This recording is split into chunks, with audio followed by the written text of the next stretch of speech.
Taala, pada siang hari ini kita bisa bertemu di sini dalam rangka kegiatan Pekan Gizi ya, dalam rangka Hari Gizi Nasional yang diselenggarakan oleh Dinas Kesehatan Kota Tangerang Selatan.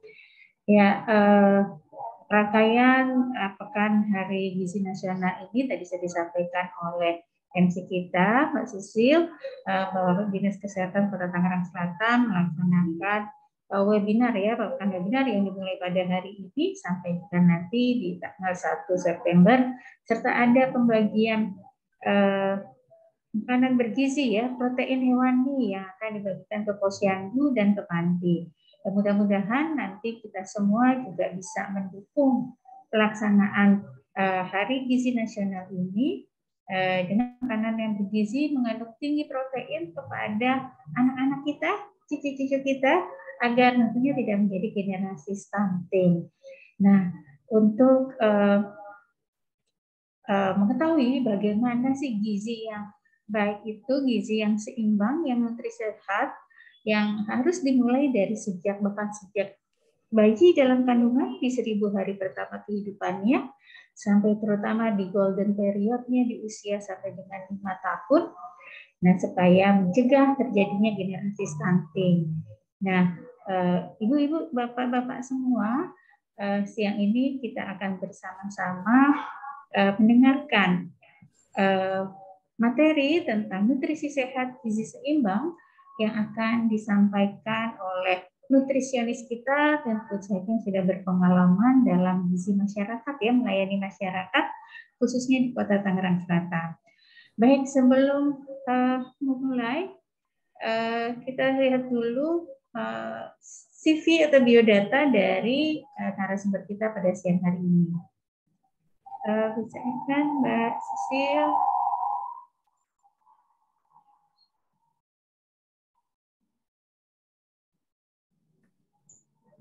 Baik ya, makasih. Materi siang ini akan disampaikan oleh narasumber kita, yaitu Bu Renita Hadiah Isnaini Sarjana Gizi, yang ini sejenak saya nih ya, yang lahir pada tanggal di Jakarta tanggal 4 Januari 1991 dan saat ini bertugas di Puskesmas Pondok Pucung di Bintaro sana ya. Jabatannya sekarang di Puskesmas sebagai nutrisionis. Yang kantornya mungkin di sini juga ada masyarakat dari wilayah Pondok Pucung. Ya tentu saja saya tahu puskesmasnya ya di Jalan Santunan Raya RT 1 RW 3 Pondok Pucung, Pondok Aren, Kota Tangerang Selatan. Dan ternyata ini adalah tamu sebenarnya ya, tamu tapi ini ya Mbak Renita ini tinggalnya di Depok, jauh-jauh dari Depok mau memberikan tetap memberikan ilmunya kepada kita semua di Kota Tangerang Selatan ini. Mungkin juga ada yang dari di luar Kota Tangerang Selatan, selamat bergabung, juga mungkin yang di IG, dan mari, selanjutnya pengalamannya Mbak Renita, selain di bertugas di Puskesmas Pondok Pucung saat ini, sebelumnya bertugas di PT AJSK Aerofood di tahun 2012 dan 2014, serta pernah mengikuti pelatihan tata laksana gizi buruk, pelatihan PMBA pemberian makanan bayi dan anak ya, serta pernah mengikuti pelatihan manajemen puskesmas dan MTBS dan gizi buruk. Ini pelatihan terbaru. Nah, tentu saja sudah berpengalaman juga untuk menangani gizi buruk yang mudah-mudahan setelah tahun-tahun ini tidak ada lagi gizi buruk di Kota Tangerang Selatan karena masalah gizinya ya. Saya sudah terpenuhi dengan gizi seimbang dan nutrisi yang sehat. Baik, saya tidak memperpanjang kata, kita persilakan saja kepada Mbak Renita Hadiah untuk menyampaikan materinya. Waktunya 30 menit ya, untuk menyampaikan materinya dan nanti kita bisa lanjutkan dengan diskusi dan tanya jawab. Baik, kepada Mbak Rita, dipersilakan. Terima kasih Dokter Esti. Izin suaranya kedengaran nggak? Terdengar? Terdengar. Jelas. Ya, terima kasih Dokter Esti. Assalamualaikum warahmatullahi wabarakatuh. Waalaikumsalam wabarakatuh. izin Mbak Aninka mungkin nggak usah pakai background aja ya supaya lebih jelas. Voice Mbak Aninka. Ya, sebentar.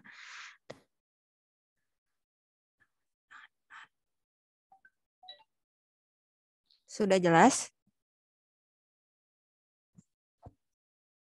Sudah, silakan. Iya. Selamat siang rekan-rekan semuanya. Di sini saya mau kita untuk sharing atau lebih belajar lagi tentang gizi seimbang. Kelihatan materinya? Belum, ya, ya sudah sekarang. Sudah. Oke. Ya, di slideshow saja mungkin.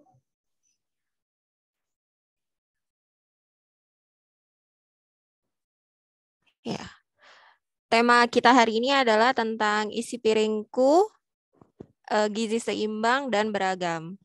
Dalam rangka pencegahan stunting. Oke. Pokok bahasan kita hari ini ada masalah gizi di Indonesia, kebijakan yang dilakukan untuk perbaikan masalah gizi, 1000 hari pertama kehidupan, isi piringku, dan gizi seimbang. Yang pertama adalah masalah gizi di Indonesia. Di sini status gizi secara dunia untuk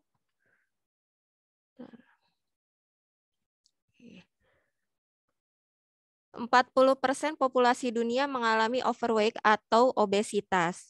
Selanjutnya, balita mengalami stunting di seluruh dunia pada tahun 2021 yaitu sebanyak 149. Sedangkan di Indonesia, angka stunting ini sudah mengalami penurunan dari tahun 2018 sampai dengan tahun 2021 hasil SSGI atau ini mencapai 24,4% di tahun 2021 untuk balita stunting, sedangkan ditargetkan pada tahun 2024 sebesar 14%. Untuk balita wasting atau balita gizi kurang dan gizi buruk, pada tahun 2021 juga telah mengalami penurunan, yaitu 7,1%. Untuk overweight atau berat badan yang berlebih, ini juga terjadi penurunan di tahun 2021 yaitu sebesar 3,8%. Dan untuk obesitas usia 18 tahun ini mengalami kenaikan yaitu sebesar 21,8% di tahun 2018. Nah, ini masalah gizi di Indonesia. Ini kita sama-sama mengenal ada beberapa masalah gizi di Indonesia. Jadi, untuk saat ini masalah gizi di Indonesia bukan hanya balita gizi kurang atau gizi buruk. Tapi masalah gizi sekarang ada yaitu stunting dan obesitas. Kalau kita lihat, yang ini adalah yang normal. Tinggi dan berat badannya normal untuk yang oranye. Nah, untuk yang merah, ini yang disebut dengan gizi kurang atau dengan gizi buruk, sampai dengan gizi buruk. Jadi antara berat badan dan tinggi badannya tidak seimbang. Selanjutnya yang ini adalah pendek atau tinggi badannya tidak sesuai dengan usianya. Yang untuk yang biru ini adalah underweight atau berat badan di bawah standar deviasi atau di bawah. Biasanya kalau di posyandu itu dikenal dengan BGM atau gizi yang sudah diwarna kuning untuk di KMS-nya. Nah, yang ini untuk overweight atau obesitas, dia gemuk yang warna ungu. Nah, sedangkan yang menjadi masalah kita adalah masalah ganda, yaitu saat ini adalah stunting dan obesitas. Nah, ini yang membedakan antara stunting dan gizi buruk. Stunting itu adalah gabungan sangat pendek dan pendek, pertumbuhannya melambat, tubuh lebih pendek dan tampak lebih muda dibanding teman seusianya, diukur dari perbandingan tinggi badan dengan usia. Berdampak pada gangguan metabolisme, mengakibatkan ukuran fisik tubuh yang tidak optimal, kekurangan gizi dalam jangka panjang terutama pada masa 1000 hari pertama kehidupan. Kalau gizi buruk, ini gabungan gizi buruk dan gizi kurang. Kulitnya kering, lemak di bawah kulit berkurang, sama otot mengecil. Ada kemungkinan perut anak menjadi buncit, diukur dari berat badannya, terus mudah mengalami infeksi karena kekebalannya rendah, pertumbuhan anak berhenti atau terlambat, disebabkan oleh kekurangan asupan gizi dalam waktu relatif singkat.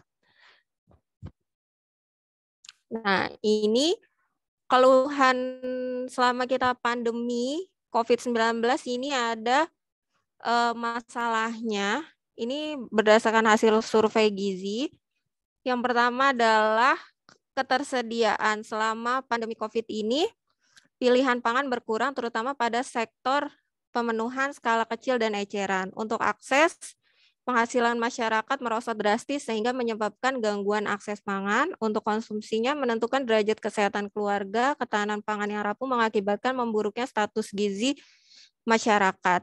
Jadi selama pandemi COVID ini akses terhadap pangan menjadi rendah sehingga memperburuk status gizi di masyarakat.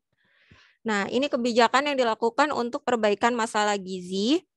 Ya, ini adalah intervensi gizi spesifik. Ini dilakukan oleh kesehatan, ibu-ibu kader, terus masyarakat. Ini dari kita, dari ibu hamil, terus ibu menyusui, balita, anak usia sekolah, remaja, dan lansia. Ini kesehatan.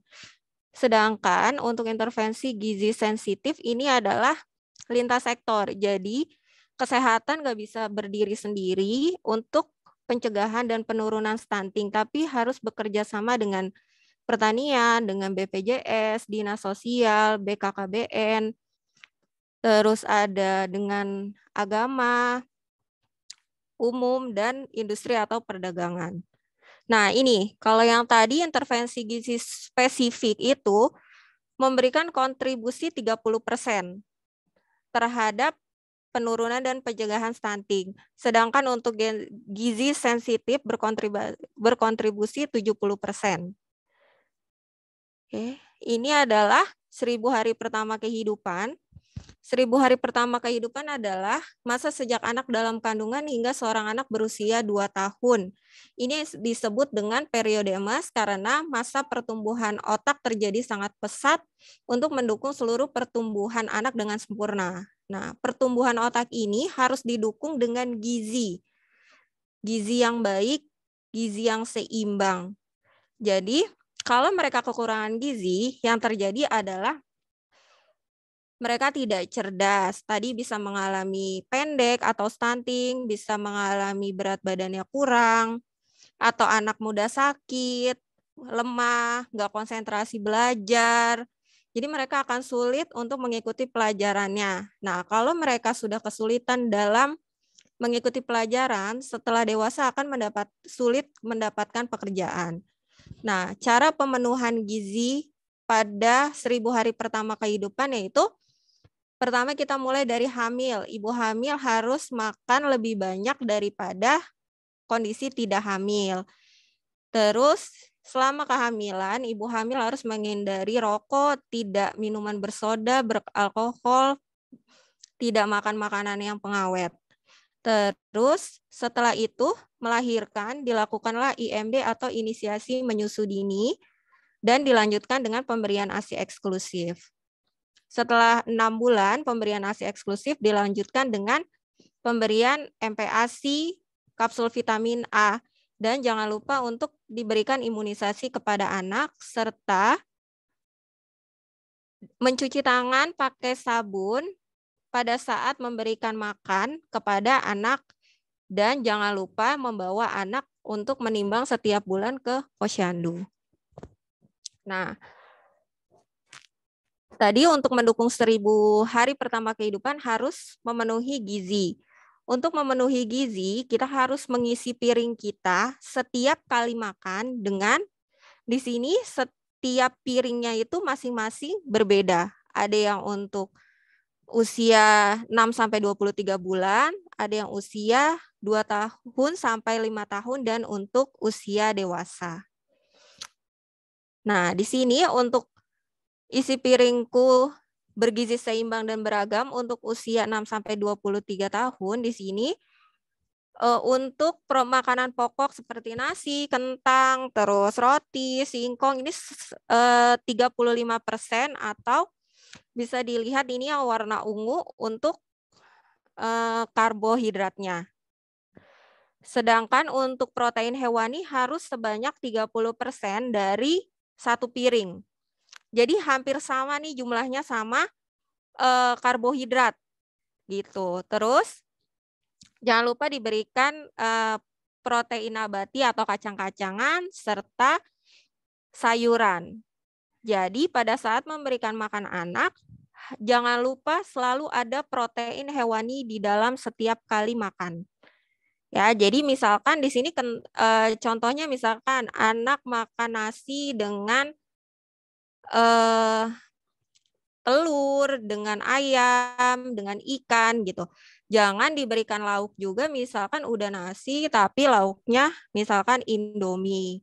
Itu kan sama-sama karbohidrat, tidak ada protein hewaninya. Sedangkan protein hewani ini sangat dibutuhkan untuk membangun sel-sel untuk mencegah stunting.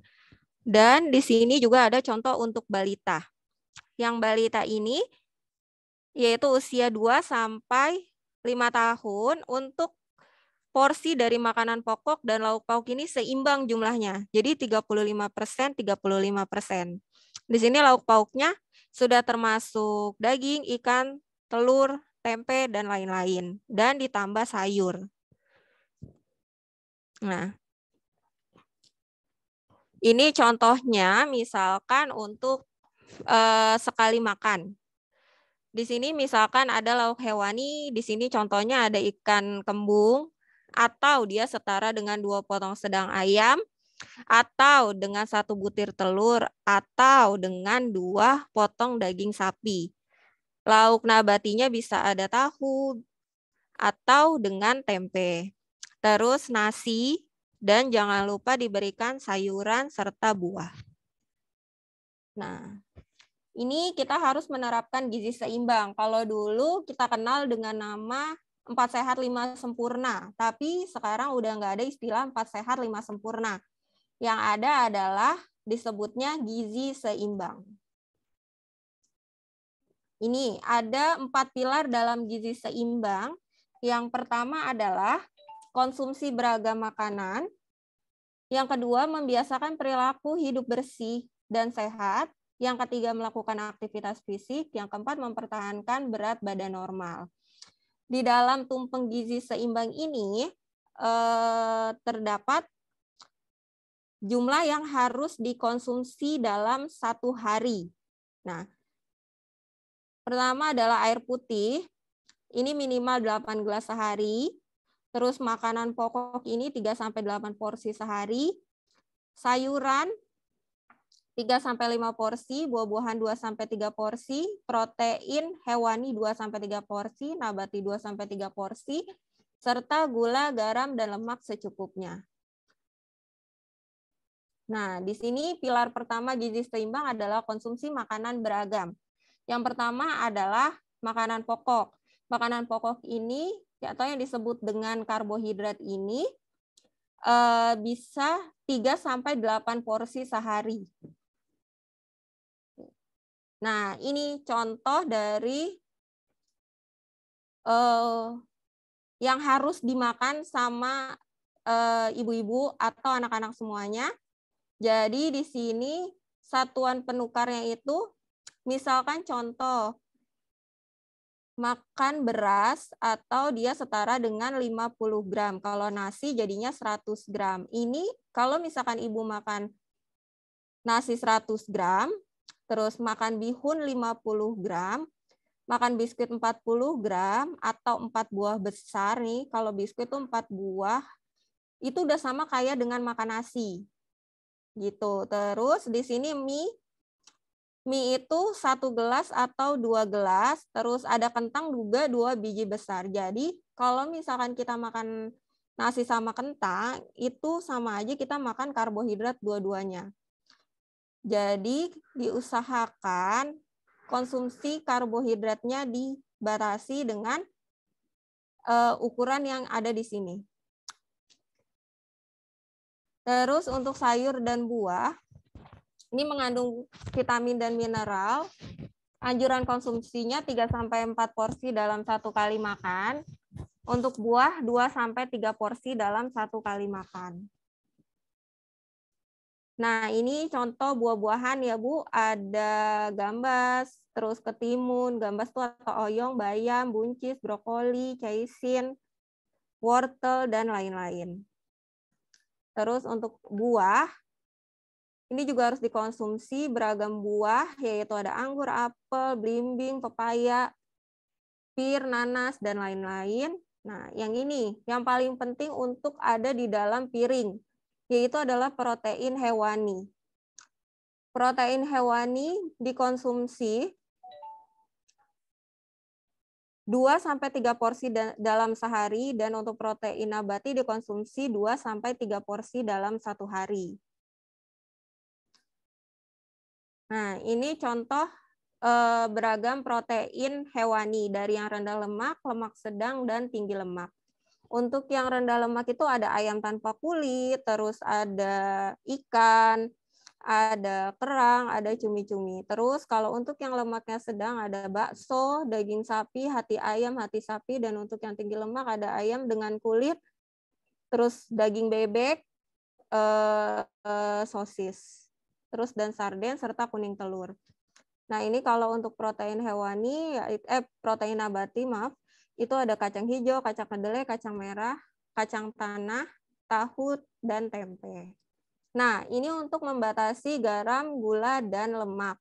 Di sini disarankan maksimal gula yang dikonsumsi dalam 1 hari adalah 4 sendok makan atau 50 gram per orang per hari. Untuk garam maksimal 1 sendok takar atau 1 sendok teh atau 5 gram per orang per hari, sedangkan untuk lemak adalah 5 sendok makan.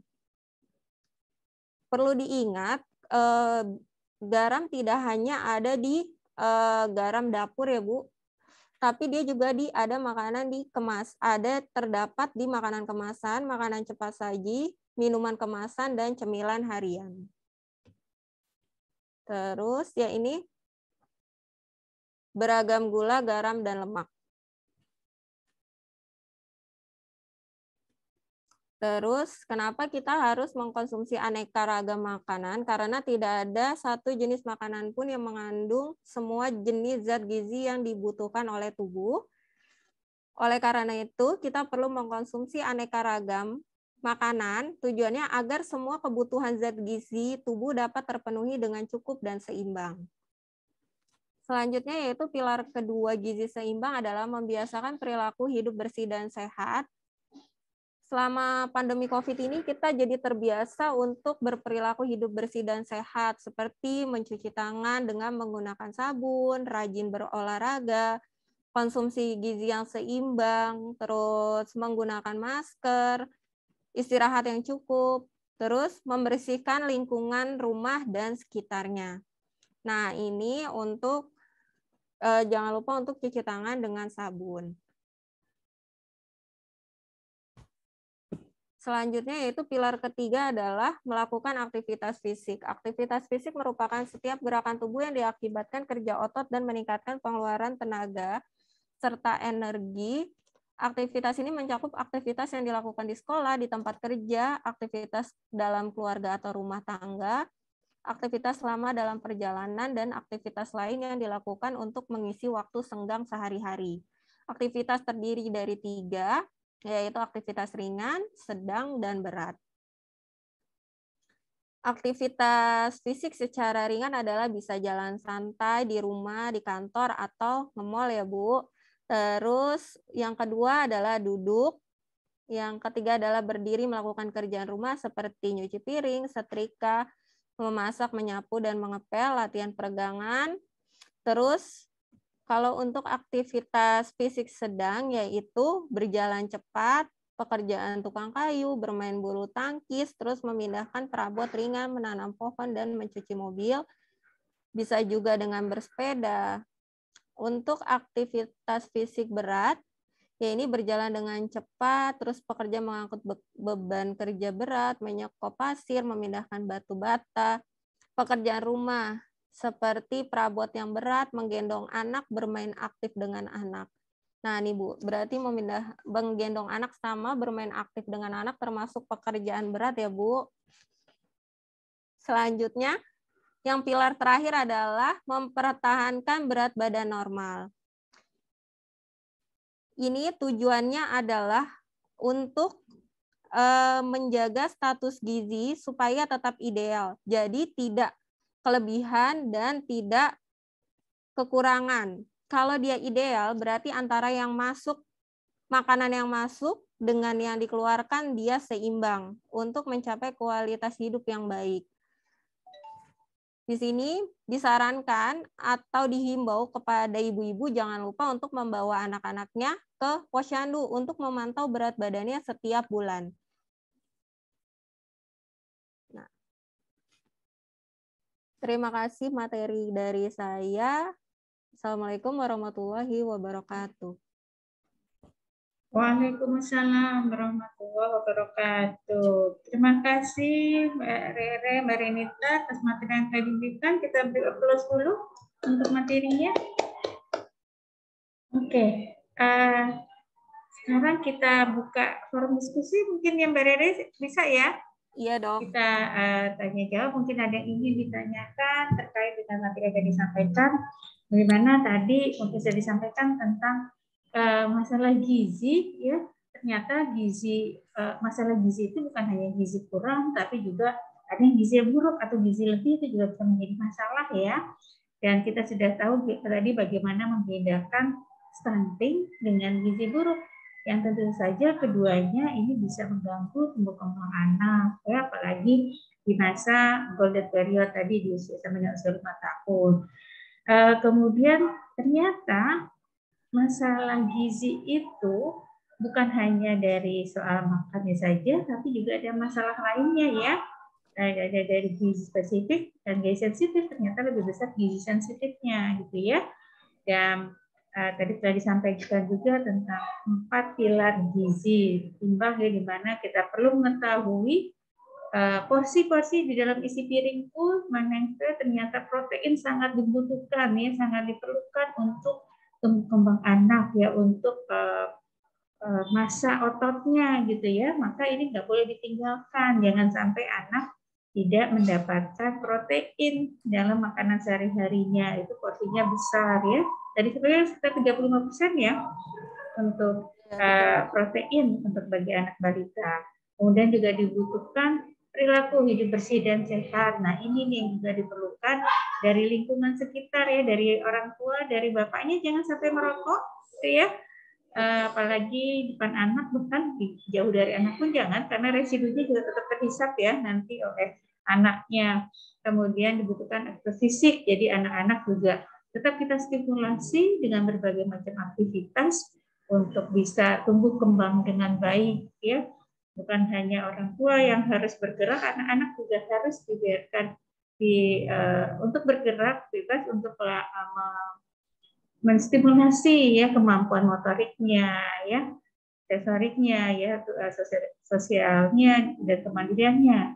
Dan terakhir tadi bahwa itu harus dipertahankan berat badan normalnya, jangan sampai anak kurang atau lebih ya menjadi obesitas gitu ya, gizinya lebih, dan ini bisa diminta dipantau oleh orang tua dengan melakukan pengukuran pertumbuhan di posyandu atau mungkin di tempat lainnya pun nggak apa-apa, yang penting anak terpantau setiap bulannya. Dan yang terpenting juga adalah dicatat di buku KIA pun bisa terpantau kemanapun nanti Bapak Ibu membawa balitanya untuk pemantauan tumbuh kembang.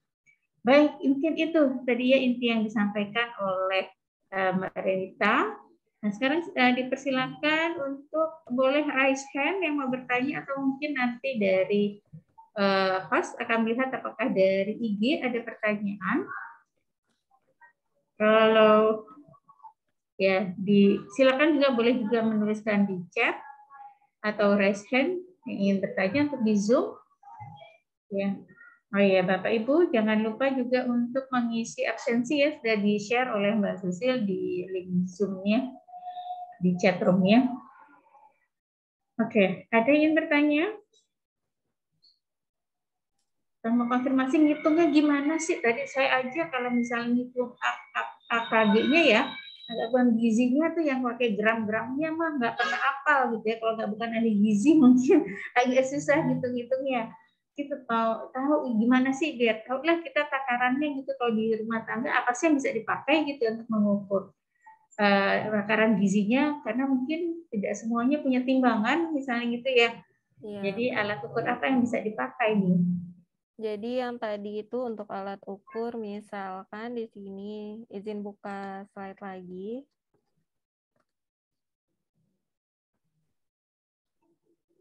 Tadi misalkan untuk nasi ya dok, nasi itu kan kita disarankan dalam satu hari, dalam satu kali makan itu 4 sendok Suaranya makan. kecil ya? Tadi saya aja, Mbak Renita. Udah dok? Kedengaran? Ya, sudah lebih jelas. Ya, jadi misalkan contohnya di sini adalah nasi. Nasi itu minimal atau biasanya kita konsumsi misalkan di pagi hari itu kita membutuhkan nasi sebanyak 100 gram ini atau setara dengan 3/4 gelas atau setara dengan 4 sendok makan. Gitu. Itu untuk misalkan untuk nasi. Terus kalau misalkan kita lagi males nih nggak mau makan nasi, kita bisa ganti nasi itu misalkan dengan biskuit. Nah, biskuit kita makan sebanyak 4 buah besar, itu misalkan kayak biskuit-biskuit yang bulat itu setara dengan kita makan 1 porsi nasi, gitu. Itu 4 buah besar. Nah, contoh juga misalkan kita mau makan, lagi males makan nasi atau biskuit, kita misalkan mau makan kentang sebagai gantinya nasi. Supaya memenuhi kebutuhan gizi, kita bisa mengkonsumsi kentang itu sebanyak 2 biji sedang atau 2 bulat yang sedang-sedang ukurannya. Itu setara dengan kita makan nasi. Makanya kalau lagi makan nasi, kalau misalkan itu ada yang suka lauknya pakai sambal goreng kentang. Nah, itu sama aja kayak makan karbo sama karbo gitu dong. Atau ada juga yang misalkan makan nasi sama mie instan biasanya ya dok. Nah itu harusnya kalau udah makan mie ditambah dengan protein hewani kayak telur atau kayak misalkan udang kayak gitu dan ditambah dengan sayuran untuk memenuhi kebutuhan gizi yang seimbang. Itu paling dok. Iya, baik. Terima kasih, Bu Renita. Baik, Bapak Ibu silakan yang ingin bertanya. Silakan raise hand atau di chat. Dari IG lagi di ini dulu sama Mbak Susil ya. Ada pertanyaan di IG, Mbak Renita. Tunggu sebentar ya. Iya dok.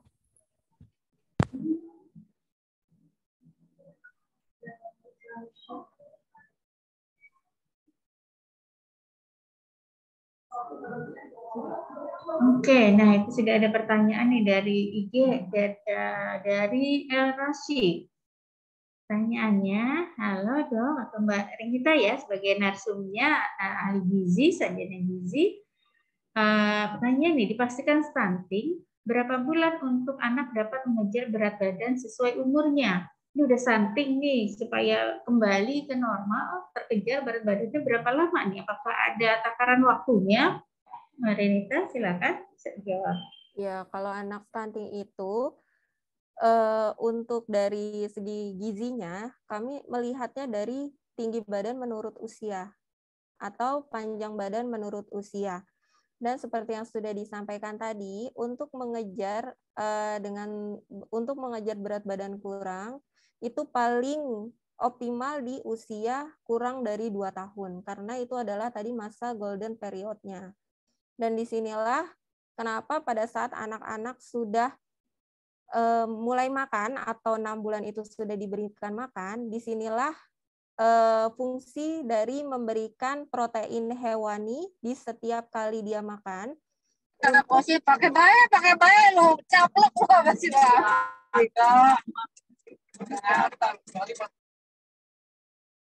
untuk mengejar berat badan dan tinggi badannya. Gitu. Jadi kita bisa mengejarnya di bawah usia 2 tahun.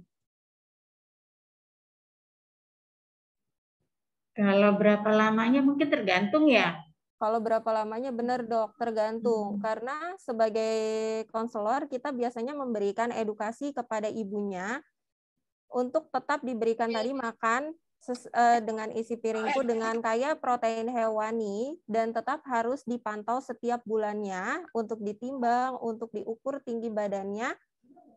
Nanti kita akan melihat karena kalau misalkan anak yang stunting itu belum tentu anak yang pendek itu kan stunting karena kan biasanya yang kita harus melakukan pemeriksaan lebih lanjut gitu dok. Biasanya kita nanti ada periksa untuk misalkan anak itu sudah stunting, kita periksa juga dengan SDI-DTK-nya, kita lihat tumbuh kembangnya kayak gitu dok.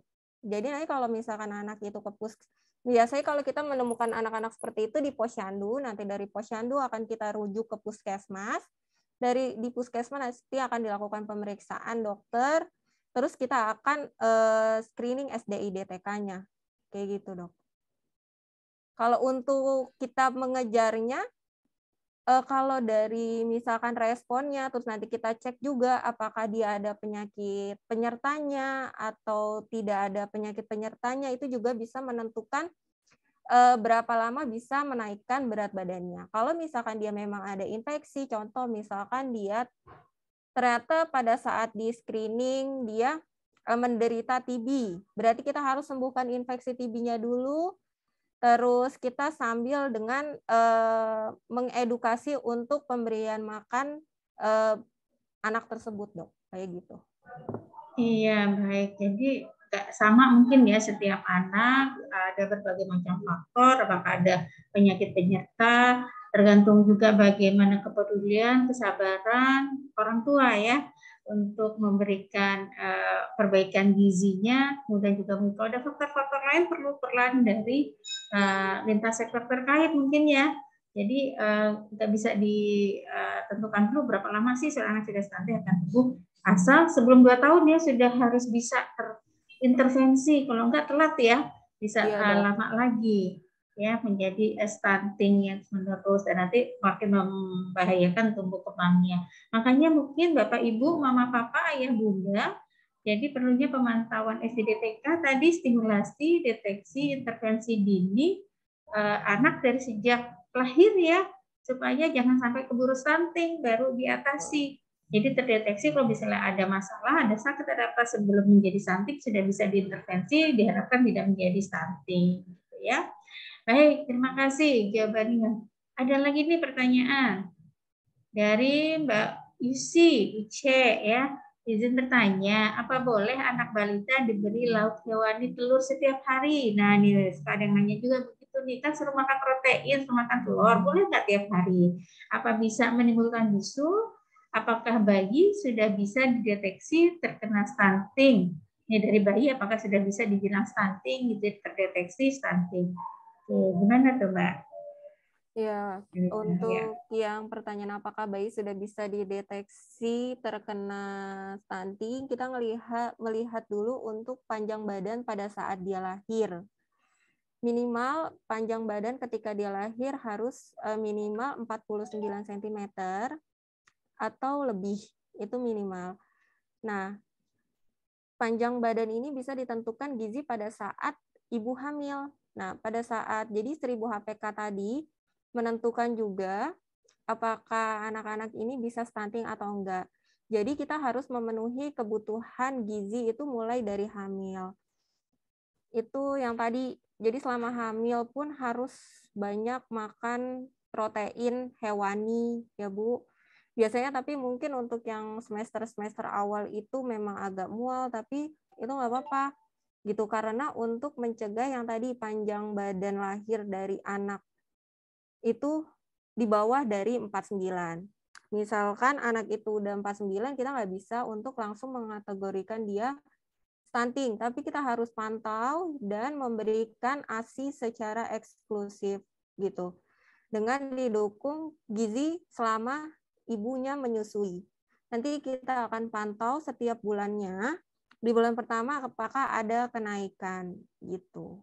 Terus kalau konsumsi telur setiap hari, kalau dari gizinya tidak masalah, kecuali memang anak tersebut misalkan memiliki alergi yang sudah misalkan diperiksakan atau diketahui bahwa dia alergi telur gitu. Tapi kalau misalkan konsumsi telur setiap hari tidak menimbulkan bisul gitu. Itu sih, Dok. Ya, baik. Jadi boleh-boleh saja ya makan telur tiap hari ya, kecuali Ya, kalau memang boleh. ada alergi tadi yang bisa menimbulkan bisul ya. Tidak semua anak mungkin akan bisul kalau makan telur gitu. Jadi telur bukan penyebab bisul mungkin ya, tapi tergantung dari tubuh si bayi sendiri gitu ya. Asal mungkin juga mungkin tidak selanjutnya telur plus ya, tetap nantinya harus juga ada modifikasi ya. Perlu ada protein hewani dari hewan-hewan lain ya, untuk mendukung gizi seimbangnya. Jadi mungkin juga perlu variasi, gitu ya. Ya jadi dihindari jadi stunting dimulai dari sejak dalam kandungan, dicegahnya gitu ya. Makanya sekarang kan dari 1000 hari kehidupan, dari sejak masa dimulainya konsepsi ya, terjadinya konsepsi, kemudian pertumbuhan dan perkembangan bayi di dalam kandungan itu mempengaruhi nanti tumbuh kembangnya. Maka ibunya juga nggak boleh sampai kurang gizi ya, ibunya jangan sampai kek, jangan sampai anemia pada saat kehamilannya, supaya gizinya cukup untuk bayinya ya. Jadi dicegah sejak awal. Oke, terima kasih dari Rasi, terima kasih tadi jawabannya katanya ya. Kemudian ada pertanyaan dari Mbak Nanda, dari Bu Nanda, Mbak Nanda ya, izin bertanya, bagaimana kalau ada anak balita yang memiliki alergi semua protein hewani? Gimana solusinya nih? Izin Dok Esti, ini Bu Nanda ini bertanyanya apa anak di bawah 1 tahun kurang lebih 10-11 bulan sudah bisa diberikan menu rumahan. Terus kalau yang tadi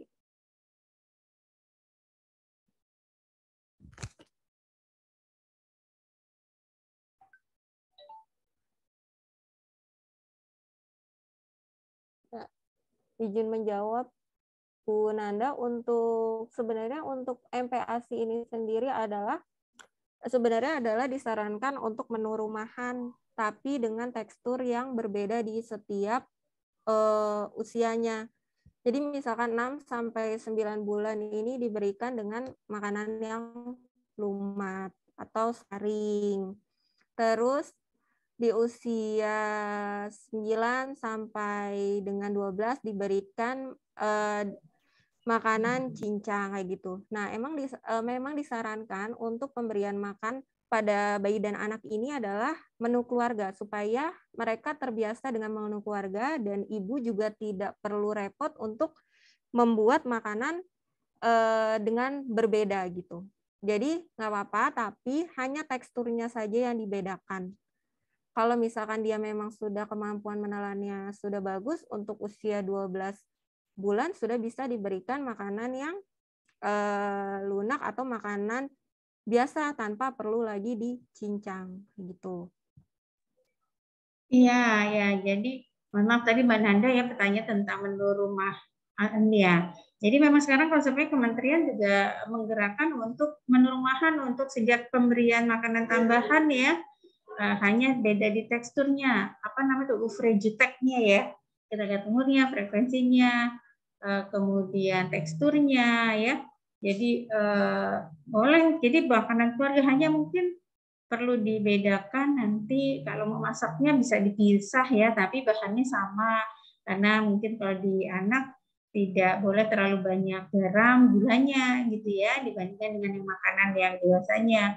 Jadi nggak repot sebenarnya ya sekarang dengan menu rumahan, tinggal memilah saja gitu ya. Jadi sama bahannya, jadi tidak terlalu repot untuk memasakkan anak dari 6 bulan ya sampai 12 bulan dan selanjutnya gitu ya.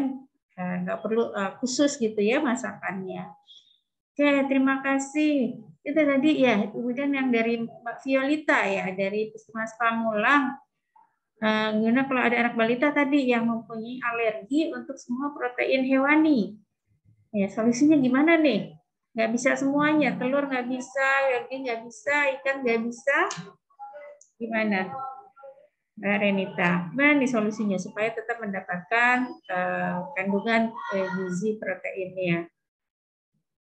Silakan. Lihat dulu kalau misalkan dari olahan turunan dari hewaninya dia alergi atau enggak. Kalau biasanya kalau kita lihat, jadi kita tanya, misalkan anak itu kalau dikasih kayak sosis atau misalkan kayak bakso gitu, dia timbul alergi juga atau enggak. Terus dia diberikan ASI alergi atau enggak. Terus diberikan misalkan protein hewani termasuk susu, dia alergi atau enggak. Tapi kalau misalkan ini untuk alerginya udah diperiksa gitu, emang untuk semua protein hewaninya dia nggak bisa atau gimana?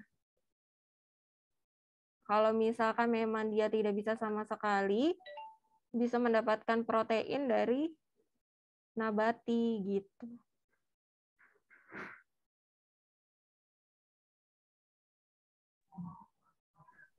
Ya. Soalnya jarang. Baik, gimana? Iya, soalnya jarang menemukan kasus kalau untuk semua anak itu alergi dengan semua protein hewani. Karena juga pernah menemukan kasus, tapi kita mengedukasi ibunya itu untuk pelan-pelan dikasih. Karena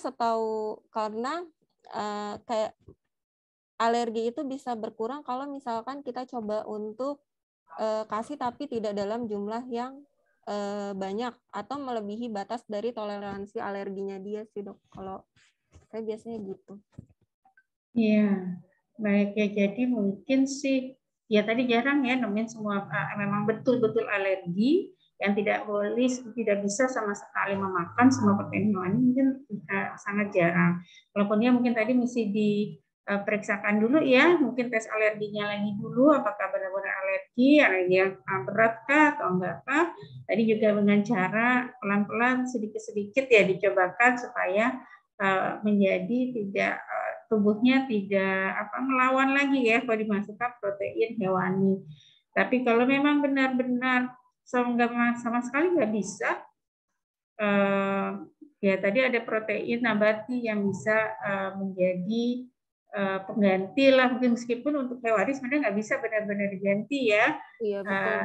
Tapi untuk proteinnya mungkin bisa jadi dengan nabati membantu. Ya, coba dites aja dulu mungkin ya, apakah benar-benar alergi terhadap hewani. Tadi dari ASINya ibunya kan juga makan makanan protein hewani mungkin ya, apakah dengan minum ASINya juga kemudian langsung alergi atau gimana?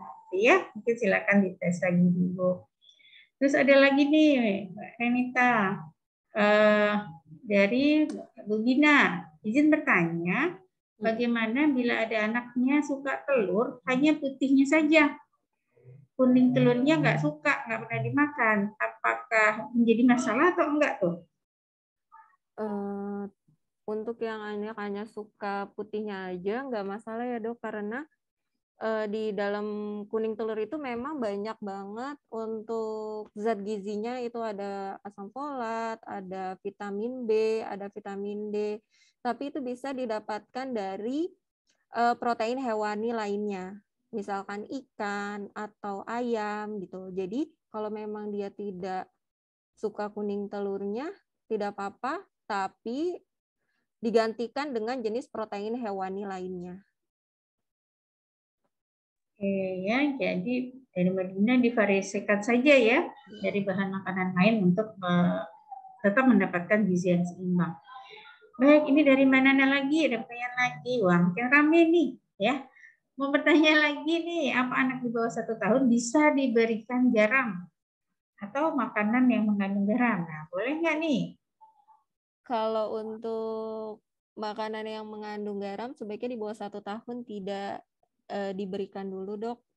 Nanti untuk kita lebih ke perasa alami, jadi dari kaldu, dari dari bawang-bawangan kayak gitu. Terus untuk garam tidak disarankan. Iya, tidak disarankan, diminimalisir dengan pemberi rasa lainnya ya, pemberi rasa alami lainnya ya. Dibatasi dulu garam dan gulanya ya untuk bayi di bawah 1 tahun, gitu ya. Oke.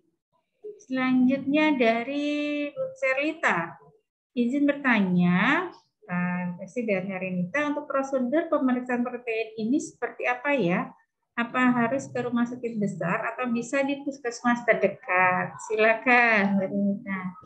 Untuk pemeriksaan tes alergi ini tidak bisa dilakukan di puskesmas, tapi bisa dilakukan di rumah sakit atau di klinik-klinik yang memang dia untuk bisa melakukan pemeriksaan alergi terhadap makanan atau alergi terhadap yang lainnya, misalkan ada alergi debu, terus ada alergi apa gitu. Jadi ada klinik atau rumah sakit dengan spesialis untuk mengetahui jenis alergi apa yang dihadapi oleh anak tersebut.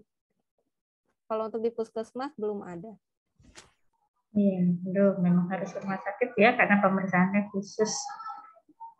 Baik. Di IG apakah ada pertanyaan lagi? Di chat sepertinya sudah habis atau masih ada yang ingin bertanya? Ada. Ada lagi sebentar ya, dari IG ada pertanyaan lagi. Ya, sambil nunggu di Zoom. Yang mau langsung raise hand juga boleh langsung bicara.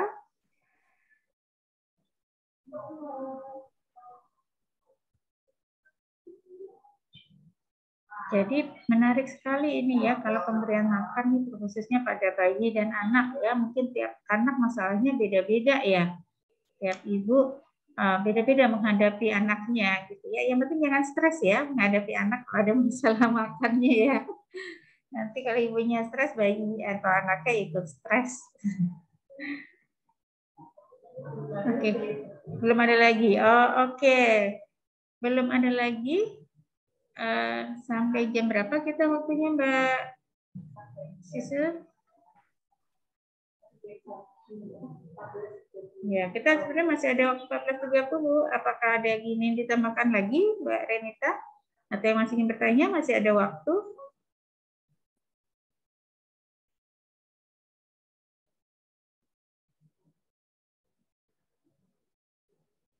Tambahannya paling kalau misalkan kepada ibu-ibu atau bapak-bapak yang membawa anaknya ke fasilitas kesehatan, jangan malu untuk bertanya tentang status gizi dan tumbuh kembang anaknya.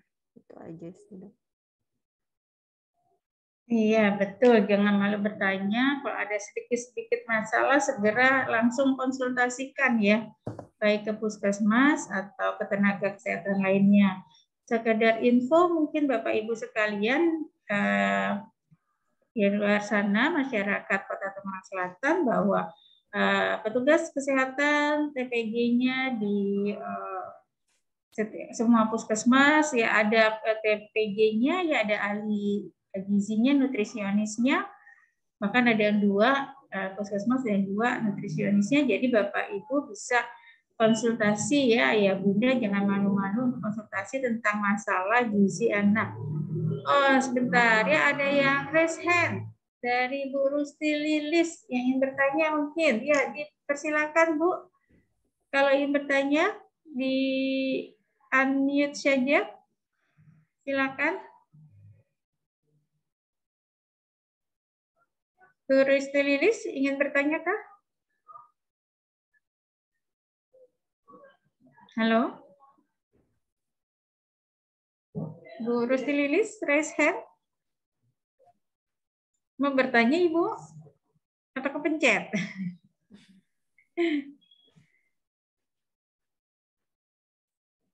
Ya Bu, kalau mau bertanya silakan Bu di unmute.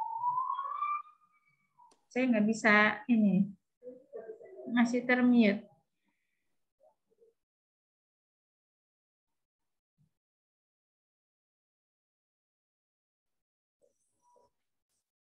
Bisa, oke. Nggak bisa di unmute. Baik, Bu Rusti Lilis, kalau nggak bisa di unmute ya, Ibu unmute sendiri bisa. Kalau tidak, kalau mau bertanya boleh tulis saja di chat room. Ya, sambil menunggu mungkin ya tadi saya sampaikan lagi bahwa untuk ayah bunda semuanya jangan malu untuk membawa anaknya ke posyandu atau puskesmas untuk konsultasi gizi untuk pemantauan tumbuh kembang. Mungkin sekedar info saja bahwa untuk balita Kemenkes telah mencanangkan untuk standar pelayanan minimal untuk seorang anak minimal mendapatkan pemantauan pertumbuhan atau ditimbang 8 kali dalam setahun, 2 kali diukur tinggi badannya, kemudian dilakukan pemantauan perkembangannya 2 kali minimal 2 kali setahun, dan tentu saja juga dengan diberikan vitamin A dan imunisasinya. Jangan lupa tadi ya imunisasi juga menjadi faktor pendukung untuk kesehatan anaknya ya supaya tidak mudah terkena penyakit-penyakit menular yang ada di Indonesia khususnya. Baik, Bu Resen, Bu Mujianing sih mau bertanya. Muji Oh iya, silakan Bu Muji. dari Posyandu Kamboja. Hanya tuh orang kadang-kadang anaknya yang berat badannya nggak pernah naik gitu, maksudnya tiap bulan tuh nggak pernah naik. Itu bilangnya anaknya makannya banyak, doyan makan, tapi kenapa berat badannya nggak pernah naik gitu. Itu gimana ya Bu, kendalanya di mana ya? Itu saja sih. Terima kasih. Baik, terima kasih Bu Muji. Jadi di posyandunya ada anak yang nggak pernah naik selain ditimbang di posyandu ya Bu ya, tapi nggak pernah naik. Padahal katanya makannya banyak. Nah ini gimana nih Mbak Renita? Ya, terima kasih Bu Mujianingsih. Yang tadi pertanyaannya adalah berat badan anak nggak naik padahal makannya banyak ya Bu ya. Gitu. Ini yang pertama kali ya, ini yang pertama kali harus dilakukan oleh kader adalah tetap memberikan pujian dan motivasi kepada ibunya karena sudah membawa anaknya untuk tetap ditimbang setiap bulannya. Karena banyak ibu-ibu yang kalau anaknya nggak mau naik itu, mereka jadi nggak mau nimbang nih Bu. Gitu. Ya, jangan lupa untuk tetap diberikan tadi untuk terima kasih Bu telah tetap membawa anaknya untuk ditimbang.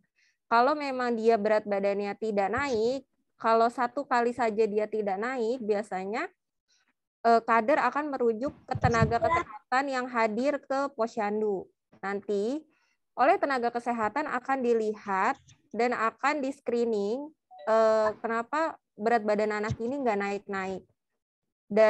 Bisa dari pola asuh orang tuanya, terus misalkan dia ada kontak, itu nanti kontak dengan pasien infeksi, itu nanti akan dilakukan oleh tenaga kesehatan untuk melihat lebih lanjut gitu Bu. Tapi kalau memang untuk di posyandu, biarpun dia makan banyak tapi nggak naik, itu biasanya nanti akan dirujuk untuk diperiksakan lebih lanjut. Jadi misalkan bisa kita cek apakah TB, terus bagaimana dengan sanitasinya di rumah, kayak gitu Bu. Jadi kalau misalkan Ibu menemukan yang kayak gini, boleh langsung aja diarahkan untuk ke tenaga kesehatannya untuk diperiksa lebih lanjut. Karena misalkan ya tadi, apakah anak ini nggak naiknya, kenapa gitu, padahal makannya banyak gitu. Karena banyak anak-anak yang memang makannya banyak tapi dia nggak naik-naik, oh ternyata pada saat dicek ternyata dia TB kayak gitu. Berarti itu harus diobati dulu Bu penyakit TB-nya kayak gitu. Bagaimana Bu Mujiningsih? Ya, jadi gitu Bu ya, memang kalau ada anak dibilangnya makannya banyak tetapi berat badannya tidak naik, perlu kita periksa lebih lanjut. Jadi tugas dari ibu sebagai kader posyandu melaporkan kepada tenaga kesehatan atau posyandu. Nanti kan akan dikonsultasikan ke TPG-nya ya, ke nutrisionisnya untuk diperiksa lebih lanjut. Kemudian juga mungkin perlu pemeriksaan dokter. Juga mungkin perlu dicek lagi apakah yang dikatakan ibunya banyak itu makannya sudahkah sesuai dengan standar gizi gitu ya. Mungkin aja banyak, tapi banyaknya ngemil misalnya, atau banyaknya tadi kandungan gizinya, isi piring punya kurang, proteinnya kurang gitu ya. Dan kalau dari standar makanan ternyata sudah cukup, ya itu tadi perlu diperiksakan kemungkinan apakah ada penyakit-penyakit penyerta.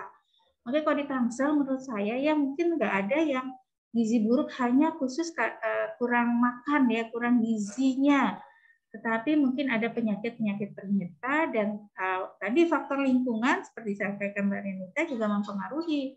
Maka sekarang kan Bu untuk stunting ini bukan dari kesehatan saja, tapi peran serta semua lintas sektor ya, yang memantau kesehatan lingkungannya, memantau kesediaan pangannya, dan lain-lainnya gitu ya Bu ya. Jadi nanti tadi betul, tolong dipuji dulu ibunya sudah mau terus membawa anaknya ke posyandu, selanjutnya konsultasikan ke puskesmas untuk ditindaklanjuti. Begitu Bu Muji ya, terima kasih nih Ibu terus memantau bayi balita di posyandunya. Baik, adakah lagi yang ingin ditanyakan?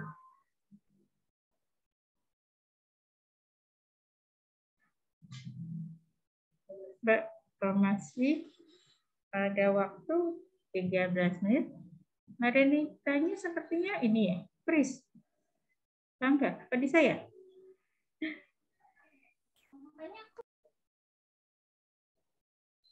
Halo, Mbak Renita.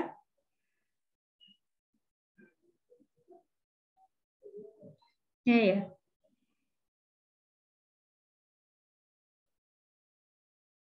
Sinyalnya ya? Iya, maaf Dokter Esti. Oh ya, alhamdulillah. Oke, baik. Iya, ada kesempatan lagi yang mau diskusi atau menyampaikan pengalamannya lagi nih Ibu-ibu di posyandu, apakah ada menemukan atau yang di pos gizi ya yang menemukan bayi balitanya yang bermasalah dalam pertumbuhan. Oh ya, satu lagi Bu, nanti salah satu peran serta ya ibu-ibu kader di posyandu untuk pemantauan tumbuh kembang balitanya, mohon tadi diisikan di dalam KMS yang ada di buku KIA-nya. Jadi begitu tadi ada satu kali saja tidak naik, mendatar aja minimal ataupun turun gitu ya dari bulan lalu, maka itu harus sudah dirujuk ke tenaga kesehatan untuk dinilai lebih lanjut ya. Kan Ibu nanti mengukur berat badan menurut umur, ada plottingnya gitu ya di KMS-nya, tolong di-plotting. Kemudian kalau tadi ada yang datar aja ya dari bulan lalu sampai dengan bulan ini, maka itu sudah harus dibawa ke tenaga kesehatan, diperiksa lebih lanjut dengan pemeriksaan yang standarnya oleh tenaga kesehatan. Jadi Ibu sudah membantu itu melaporkan kalau ada bayi balita yang kenaikan berat badannya tidak sesuai dengan grafik pertumbuhan yang ada di KMS di buku KIA. Ya, yang belum punya buku KIA mohon bisa diberikan ya, bilang ke puskesmas kalau ada bayi balita yang belum punya buku KIA supaya bisa dipantau. Nanti dia mau ke kemanapun pemeriksaannya, boleh ke posyandu, boleh ke klinik, boleh ke rumah sakit dengan membawa buku KIA itu. Diharapkan semua tenaga kesehatan yang memeriksa bisa memantau tadi pertumbuhan dan perkembangannya melalui buku KIA. Agar kalau ada apa-apa bisa segera, jangan nunggu sampai 2-3 kali Bu ya, nggak naiknya gitu ya. Sekali saja harus segera dirujuk supaya nggak telat. Jangan sampai keburu stunting atau keburu gizi buruk baru dirujuk. Gitu. Oke? Oke, kalau tidak ada dari yang lain, ada yang ingin disampaikan lagi? Mungkin dari nutrisionis yang lain, dari Puskesmas, apakah ada pengalaman yang ingin didiskusikan? Cukupkah? Mungkin kalau sudah tidak ada pertanyaan, tidak ada diskusi lagi, kita cukupkan mungkin ya. Intinya sambil terakhir, mungkin kata-kata terakhir dari Bu Renita. Mbak Renita sebelum meninggalkan Zoom yang fana ini, ada pesan-pesan terakhir kepada ayah bunda, mama papa di luar sana ya untuk memantau pertumbuhan dan perkembangan anaknya, khususnya masalah gizinya. Untuk masalah gizinya, jangan lupa untuk jangan nyerah buat ngasih ASI tuh. Percayalah ASI itu pasti akan keluar sesuai dengan kebutuhan dari bayinya. Jadi jangan pernah membandingkan, oh kok ASI ibu sebelah banyak, ASI saya cuma segini. Jadi dalam memberikan makanan bayi dan anak kita jadi ibu harus punya keyakinan kalau setiap pilihan ibu itu adalah hebat. Itu aja sih, Dok. Baik, makasih ya. ASI itu penting. ASI adalah makanan pertama yang diterima oleh bayi yang harus pasti mencukupi untuk gizinya. Jangan malu, jangan kesal memberikan ASI ya, supaya bayi bisa mendapatkan ASI eksklusifnya ya. ASI eksklusif sampai dengan 6 bulan dari sejak lahir, dari IMD sampai dengan usia 6 bulan. Ini penting sekali ya ASI untuk bayi sampai dia nanti 6 bulan kemudian menerima makanan tambahan. Baik, terima kasih kepada Mbak Renita yang telah menyampaikan materinya tentang nutrisi sehat, gizi seimbang pada hari ini. Semoga bermanfaat untuk kita semua. Ya, kita beri tepuk tepuk salut dulu untuk Mbak Renita. Tepuk salut. Salut, salut. Salut, salut. Salut. Ya, terima kasih juga buat Dr. Esti. Ya, sama-sama. Ya, terima kasih Bapak Ibu semua yang telah mengikuti sesi ini. Jangan lupa mengikuti lagi nanti sesi webinarnya di tanggal berapa lagi tadi ya? Di 26, 27, 28 sampai tanggal 1 pokoknya ya. Rangkaian kegiatan kita tetap ikuti terus untuk mendapatkan info-info nanti ada dokter spesialisnya ya. Dengan berbagai macam tingkatan usia ya untuk materinya. Baik dari saya, mohon maaf apabila ada kesalahan dalam moderatori sesi ini. Terima kasih sekali lagi atas perhatian semua. Saya tutup dengan hamdalah. Alhamdulillahirrahmanirrahim. Billahi taufiq wal hidayah. Wassalamualaikum warahmatullahi wabarakatuh. Saya serahkan kembali ke MC Mbak Susi. Ya, baik. Terima kasih banyak Dr. Esti dan Kak Renita yang sudah mengisi dan memandu acara pada hari ini, webinar hari ini. Cukup seru ya teman-teman. Untuk bahas PMBA itu memang sangat menarik. Banyak banget informasi yang masih simpang siur di luar sana, tapi alhamdulillah dari webinar kita hari ini kita banyak ya dapat info apa aja sih yang penting di dalam makanan bayi dan anak. Nah, sebelum kita akhiri pertemuan kali ini, kita foto bersama dulu ya teman-teman.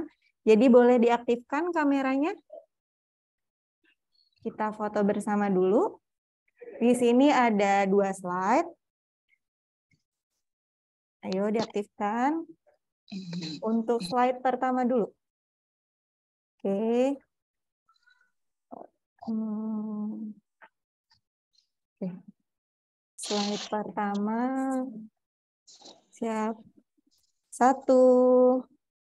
Sudah siap? Ya, 1, 2. Oke. Selanjutnya.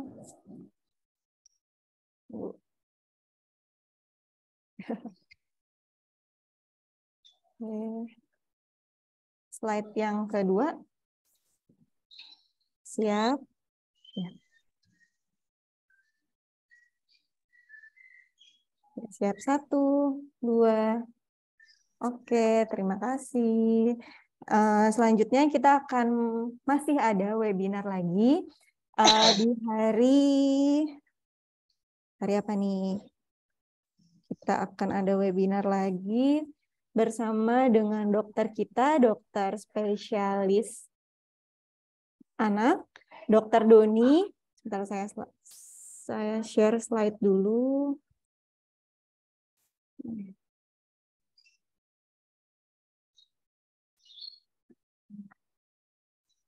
Jadi tanggal 26 Januari, hari Kamis, itu webinar selanjutnya dengan tema stimulasi, deteksi, intervensi dini tumbuh kembang atau SDI-DTK di waktu jam 9 pagi sampai jam setengah 11 siang. Untuk link Zoom-nya masih sama atau teman-teman juga bisa ikut webinar ini dengan join Instagram. Kita juga live di Instagram, jadi teman-teman bisa ikut join live Instagram di Instagramnya Dinas Kesehatan Kota Tangerang Selatan. Oke. Baik. Ya. Insya Allah. Ya, bisa di-share juga ke semuanya, ke ibu-ibu kader yang lainnya, supaya kita semua dapat ilmunya ya. Amin. Insya Sekian Allah. dari saya, kurang lebihnya mohon maaf.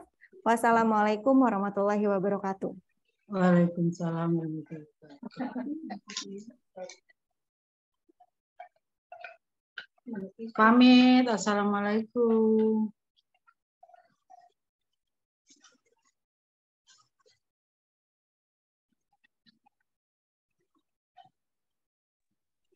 Assalamualaikum Bun, pamit ya.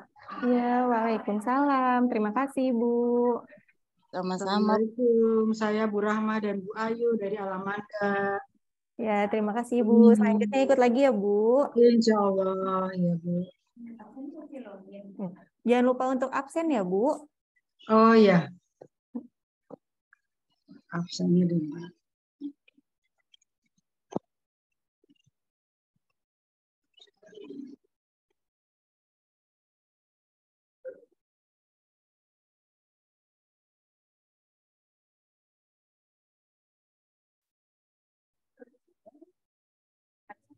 Kenapa? Oh iya dong.